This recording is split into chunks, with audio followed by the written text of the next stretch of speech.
My list is how to write a good outline.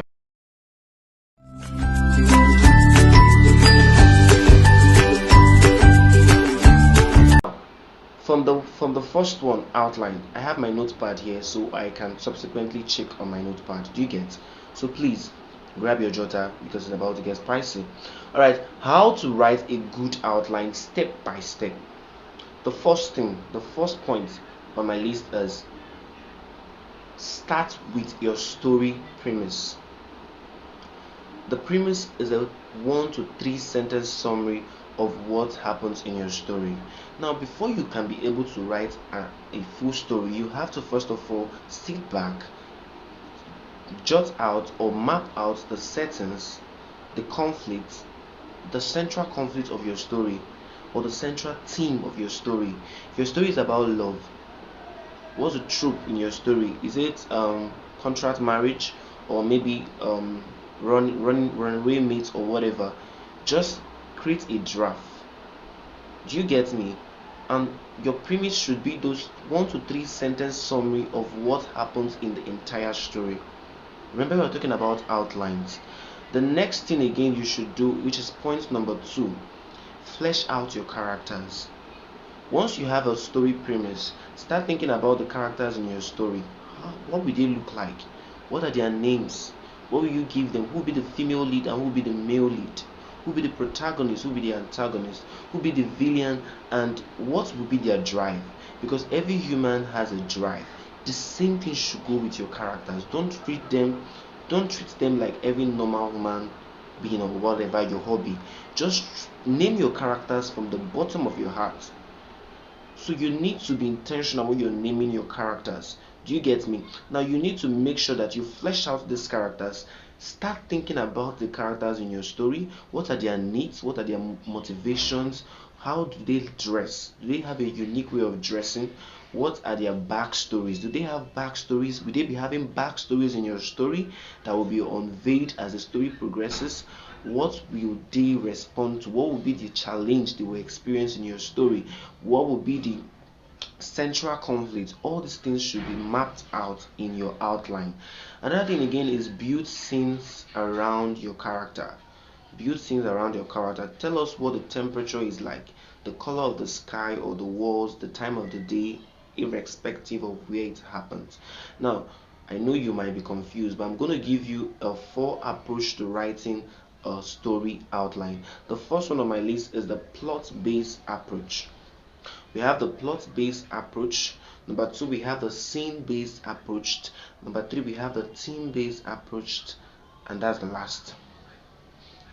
Alright, now I will use the first one as an example. First of all, for me not to confuse you, whenever we talk about outline is incomplete without a plot. So you need to understand the flow. It goes from the exposition to the inciting incidents to the rising action to the climax to the falling action and to the resolution. These things should be in your outline. I'm going to take my time to explain it.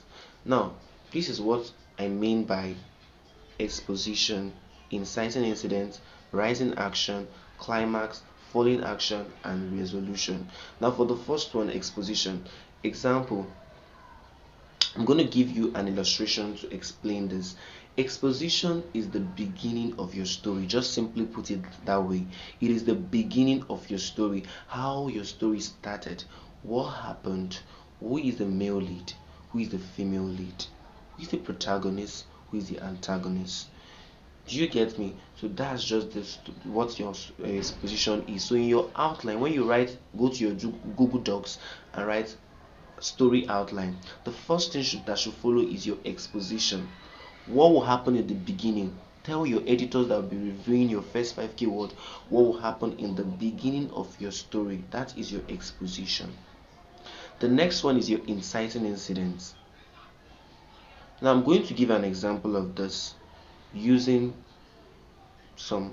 a popular Nigerian movie which you have probably watched. But before I go about that, I'm going to use a layman sample to explain this. Do you get? So that's why I say sit back, sit back because you're going to be getting value from this video. Now, for example, your story starts with Veronica and her family living in a city, maybe in California or whatever. Then your inciting incident should be when Veronica and Juliet and Veronica and maybe the male lead meet at a dinner party. That is an inciting incident. That is the sparklight. That is where your story begins to get shape. Do you get me? Okay, now this is where the story started, and the next thing is your inciting incident. That is what will now begin to give room for other things in your story. The next thing is your rising action. From the word rising action, this is where the conflict is beginning to rise. It's beginning to give some signs. Something is beginning to spark up in your story. Do you get me? Then the next one is your climax, the climax of your story. This usually happens in the middle of your story, whereby tension, stakes, and other things begin to happen to your characters. And by so doing, if you know your onion here very well, you'll be able to keep your readers reading on by ending with suspense. That's why I say check out the part 1 of this video so you can get value from it. Alright, the next thing here is falling action. This is when the climax, the conflict is being resolved gradually and is getting to begin to fall. Do you understand? Just that's a layman word I used.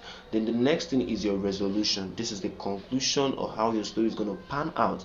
Most times it mustn't be, you mustn't give your readers a happy ending. Sometimes spoil things a little and give them a dirty, sad ending or a tragic ending. Do you understand me? Sometimes you need to be cliche, but sometimes you need to spice things up. Now, I'm going to give an illustration with a popular Nigerian series that everybody must have. Now, I told you I'm going to give you an example of a movie that explains this whole exposition, inciting incidents, climax, denouement, and whatever, cliffhangers, and all the rest. Now, this movie, I'm going to be putting it on the screen. It is titled She Must Be Obeyed. Now, this is a very popular Nigerian movie that I'm going to put on the screen. Now, if you look at that movie, I want to use it as a point of reference to explain this. When that movie started, it started in a kind of an award night. Do you get me? In an award night. This is what you need to understand when you're writing for ghostwriting platforms. They want it fast paced, especially your first 5 keywords you want to use to apply. You don't need to keep it for long. Give us the spice from chapter 1. Do you get me? Now, you find out that by the time you tune in to watch that movie, the first thing you're seeing on your screen is an award night, whereby the main character, which is she, which happens to be a character, her name is she, was not given an award. Instead, it was given to another person. So that was an inciting incident. That was a spark of something. All movies, all stories mustn't start with an exposition. But it must start with an inciting incident. Do you get me? So now, from that party setting or from that award night setting, your mind should tell you that okay, something definitely is going to spike up after this party. That is an inciting incident. Then the rising action comes in when the award was not given to she, which is the character in the movie, but instead it was given to Tito. So now that is a rising action. You find out that other things, other plots, and other things will begin to come out because of that single award night, because she lost the award. So now she now start planning other things against Tito, who won the award. So that is a rising action. There are so many things that are embedded in just that singular act that will progress as the story begins. Do you get me? Rising action can be spotted out in so many places in that movie. So I recommend you, if you're still confused in ghostwriting and you don't know how to get your first 5 keywords, just make sure that after watching my video you can also go and watch the movie. Do you get me? It will also help you broaden your level of understanding.